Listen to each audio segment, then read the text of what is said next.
My name's Jeff Legg. I'm talking today with Ryan O'Keefe, the drummer for the Australian hard rock heavyweight Airborne. How are you doing today, Ryan? Good, thanks, Jeff. How you doing, man? I'm good. So you got a great record coming out. I've listened to it over and over. And Breakin Outta Hell comes out September 23rd on Spine Farm Records.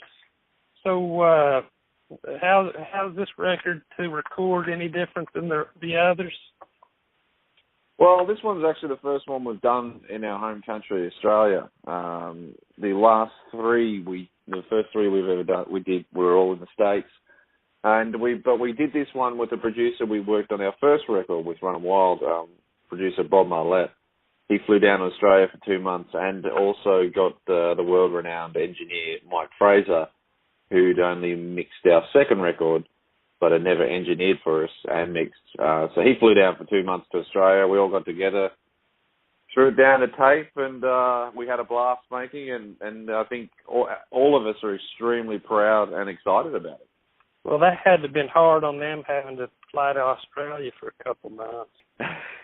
Yeah, no, they'd never been there too. You know, Mike Fraser had never been to Australia, and the only time Bob had ever actually been there was to do some demos 10 years ago for Running Wild, and he was only there for 2 or 3 days. So they were rapt to come down and, you know, just hang out for 2 months and. I've actually been there for a few days on a business trip. I've loved it there. Yeah, so I mean, it's a long flight. But, oh, it's long, yeah. Okay, so you guys, everything you guys release is just successful. And with the way the industry is now, a straightforward hard rock bands, it's really hard on them, but you guys have always seemed, everything you put out seems to be a success. How do you set yourself apart that you guys are kicking it good and these other bands are struggling? I don't know. I mean, I don't want to speak for other bands because I never know their situation. I do know between my brother and I and the other guys in the band, we're all extremely passionate about rock and roll, about what we do, and about how it's delivered. And if a song is going to make a record, it has to extremely earn its place, and it's very much thought about that. You know, this song will probably be played for the rest of our lives, so it better be good enough, you know what I mean? It better be fun, not just for us, but obviously for the crowds. And I guess that's why one of the slogans is no ballads, no bullshit. Yeah. And I guess it doesn't hurt having the original lineup intact for 13, 14 years. You know, a lot of guys change up lineups occasionally, and you guys are still intact, so... Yeah, I think it comes with the passion and everyone being very proud about what we do. That I don't think anyone in the band could actually imagine themselves doing anything different. So when you guys go to write a record like this, is it something you sit down and you go in and write the record, or is it something you guys write all the time and then when you get enough you release the record? Well, it's a culmination of sort of everything. You begin with just throwing ideas down on the road. I mean, I think like this album number 4 isn't even out yet, but already like I've spoke to Joel just briefly about album 5 and how we want to approach it, and we've sort of left it at that for now. And then as time will go by, we'll collect lyrics and we'll collect riffs, and then it starts to ramp up as you get closer to either finishing a world tour. You start to realise that, you know, very soon when you get back home that, you know, people are going to start knocking on the door asking for more music. So you sort of try and be a little bit step ahead of the game. But when we recorded the record, we had 30 demos. We recorded about 9 songs, and we still made a couple more in the studio because we felt that not even on our demos had we still fulfilled what was missing on the record. And I think, you know, songs like Rivalry was one of the last ones done and stuff like that. So it's an ever-evolving thing all the way up until singing the last line in the actual microphone and putting it to tape. And Rivalry was one of my favorites on the whole record, so I'm glad you put that one on there. Yeah, we actually just finished the film clip for it in Belfast, and it's definitely going to be the most brutal film clip we've ever done. I mean, the description for the cut scenes outside of the live scenes was there's a little story in there, and basically we were like, let's just make Fight Club look like Disney on Ice, and they actually achieved it. So you guys write, are most of your songs written from like personal experiences? And I mean, is that where you find inspiration for your songs? Yeah, I mean, you know, songs like "Do Me Like You Do Yourself." Self-explanatory there, huh? Yeah. I mean, then to go as far as the other song on there is "Down on You," with the tagline.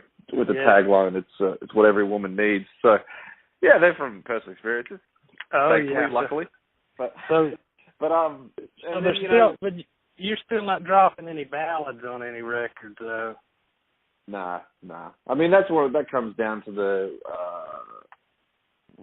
playing live. You know, I couldn't think of a worse feeling to be doing an Airborne show and stopping halfway through and slowing everything down and stopping the momentum just to sing a love song. It's just completely not what we do.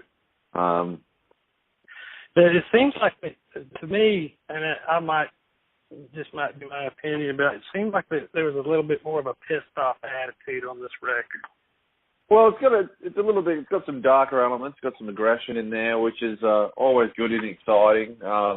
There's still some humor, definitely, like the songs we just talked about, and and then there's some other things like, like the two drinking songs are two different drinking songs. One is When I Drink I Go Crazy, which is obviously a fun drinking song. The other one is Thin the Blood, which is a bit more darkness to it, I guess, in the way of the title, and it's a bit more hard hitting, but it's still about drinking. So, yeah, it's got different outlooks on things depending on the song. Rivalry is definitely one of those ones with a bit of aggression to it.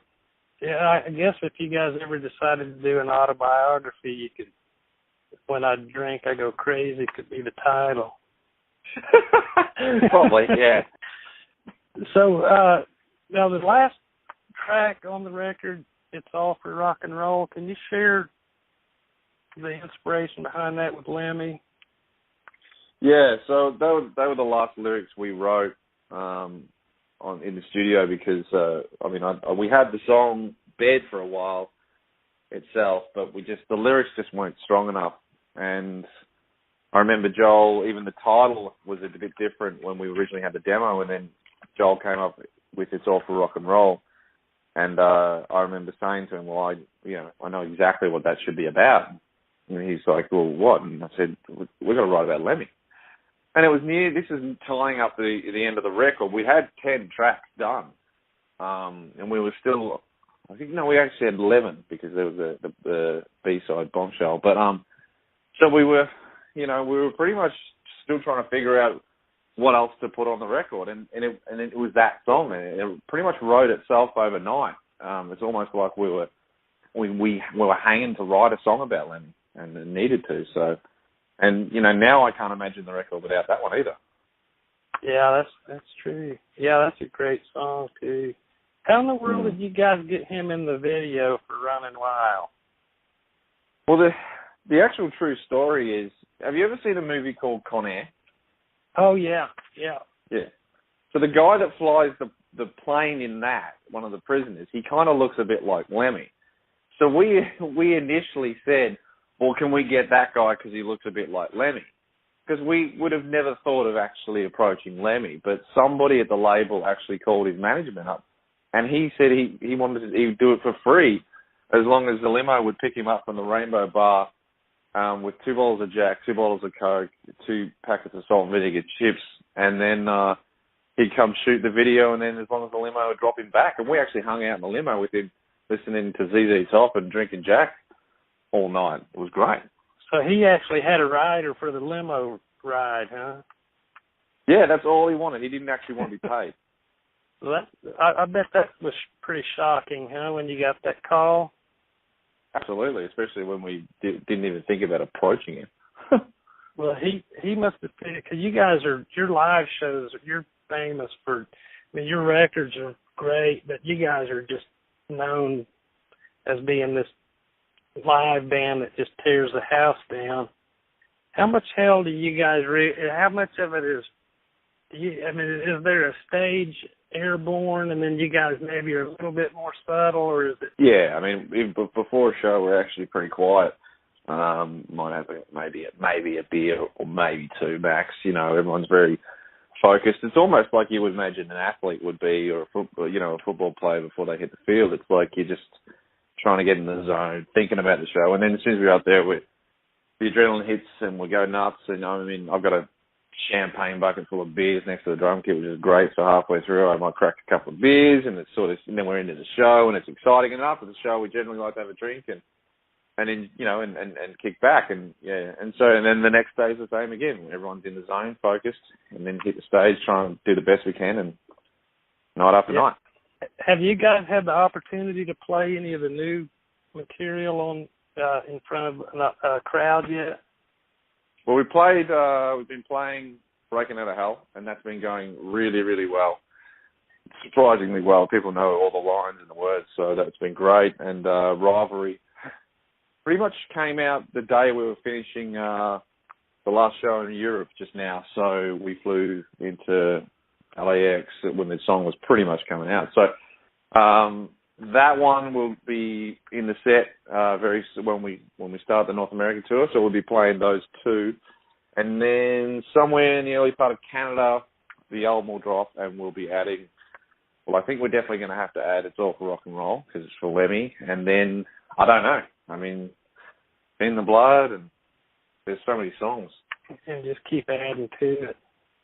Yeah. So you guys start this world tour on the September 12th.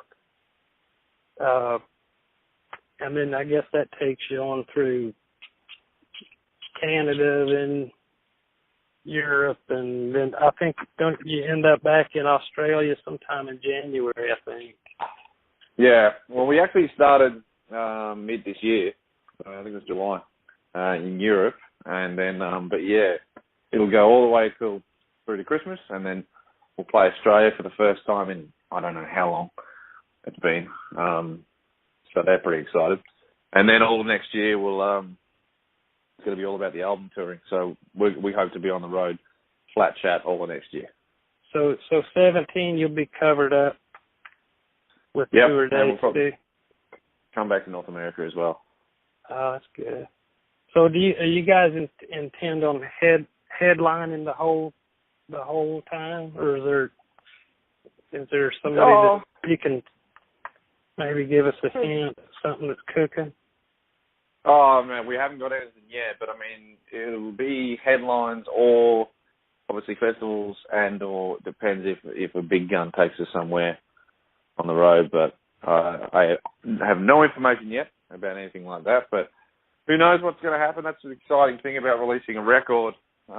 It's just offers start coming in. You never know, and it's just exciting times. So, Ready to Rock, is that something that you guys would ever re-release? Well, I mean, it's so old that we did use the title Ready to Rock song. We used that in Black Dog Barking. We revamped it. I mean, it got a huge revamp. But maybe we're looking at a lot of things. This year marks the 10th anniversary of Run Wild, so I know there's been talks about doing some shows just of the first album.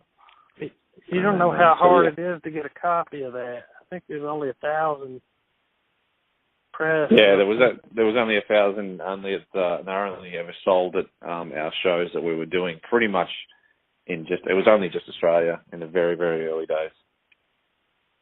So that's got to be worth some cash, huh? Yeah, I've seen them. I've seen a couple go for $900 on eBay, which is a bit ridiculous. That's crazy. Now you're stuck with downloads and streams now. Well, luckily the live industry around the world seems to be doing better than it ever has. So, do you see it better around the world more than it is in the States? The States is spread out quite a lot, so you don't generally get as bigger shows, but you do get quite large shows here. Absolutely. I think in Europe, with just countries being so close to each other, I know when we do German shows, there's a big quantity of French in the crowd. So they've got that to help. You know, it's so many people next to each other going to different festivals, and yeah, it seems to be booming. So I won't take up too much more time. You're already through your first decade. You guys have been tearing it up for a long time. You guys, you're not going to tone it down any. I mean, you're going to finish it out hard. Absolutely. I mean, I only turned 30 this year, so that was my 20s. I'm looking forward to seeing what happens in the 30s for the next 10 years. Okay, well, I appreciate you taking the time to speak with me. It's all good, man. Well, just keep doing what you do, and we'll see you out on the road somewhere. Absolutely, mate. Hopefully see you in Oklahoma soon. Okay, thanks a lot, Ryan. Thanks for having me.